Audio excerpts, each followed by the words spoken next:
I think that the thing that people most associate with them is this kind of ghosting effect that happens when, you know, if you point at a bright light and then you pan away, that light's going to stay there, that ghostly image will stay there. And I just found that kind of video so beautiful and so much, as clunky as the cameras are and as ridiculously difficult as it was to get them to work in the 21st century, I knew we were going to get a really unique kind of image, and a kind of image that, because nobody's really seen it in 30 years, like couldn't help but evoke that era. And so that's what we did. Exactly. How much I enjoyed the film and the performances. Sean did a wonderful. I know, I didn't know that. I'm so excited. I don't know what you need me for. You got a movie star there. He was here with the retrieval as well, so I just love that. Yeah.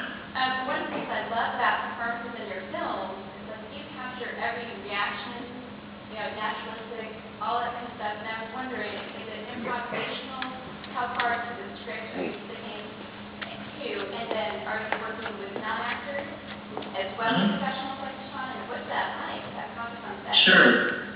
Yeah, well, this was a peculiar movie. I mean, it was not quite like anything I'd ever done before, but, you know, I've always, my first 3 movies I did with full screenplays, which look very conventional, and, you know, you'd have no trouble following along if you were watching the movie, the script. But we still brought a lot of improvisation, as Sean was describing, and a lot of ad-libbing into that environment. This movie was a little different because there never was a full screenplay for this. There was, we just worked from an 8-page outline, which is was a kind of scary thing to do, although I found it actually, for me, was very similar to working with a full script, because it's still the same process. Even if you have every word on the page, you know, exactly where you think you want it, you still have to sit down with the actors and engage with them and build the scene with them, whether you're working from words on a page or just ideas or whatever you're kicking around. It was a remarkably similar process for me. The only difference was that I had to be a little better prepared this time because there wasn't the documents that I could turn to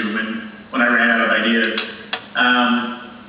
So, you know, there's always room for improv and that, but I'm a big believer that, you know, and Sean can speak to this more than I can, but I'm a big believer that on some level, really all acting is improvisation. You know, if you go to see Shakespeare in the park, you know, it's obviously the actors are not allowed to change the words or screw around with it too much, but still, you know, you can see that same performance 2 nights in a row, and things are going to be a little different. There's a reason why, you know, you do multiple takes on the movie. There's always something different and exciting that comes from the reality of different, and that's kind of, you know, that's the root of improvisation. And then, you know, whether you're cracking jokes and ad-libs or not, it's still kind of, it's still the guts of acting. And it really works. I mean, I just love seeing people's reactions, not only just when they're talking, but their reactions to you or your answers to you. It's just so fun. And I wanted to see how much research you did into the world of theater programming, because it feels to me so authentic, even though I know nothing about it. Right. Well, I don't know a hell of a lot about it. I mean, I learned making this movie, but I think a lot of that authenticity does come from the casting too, because as you mentioned, this movie, there's a combination of professional actors and you know, non-professionals from, you know, everybody from people like Sean who have a lot of experience, people who've never stood in front of the camera before in their life. And so a lot of those folks who are playing computer scientists are the real deal. Gordon Kindleman, who plays Dr. Schesser, he's a computer science professor at the University of Chicago. James Curry, who plays Cartwright, the British guy, he's a programmer here in Austin, he's working on a video game, among other things, he was kind of a like child genius programmer in Britain. That was the funny thing about James. He's not that old, but he actually remembered all of the 80s programming just because when he was 8 years old, he was already doing it, and knew it inside and out.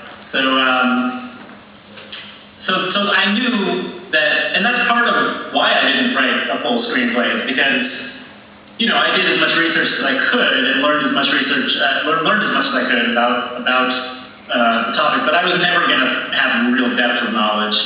And in order for those performances to seem true and to seem alive, and to really feel like, because I know what it's like to sit around and listen to tech people talk. It's kind of, it's overwhelming, and it can be really exciting. It can also be exhausting because you have no idea what they're talking about. But I needed to get that feeling, and I thought the only way you can get that feeling is to go to those guys.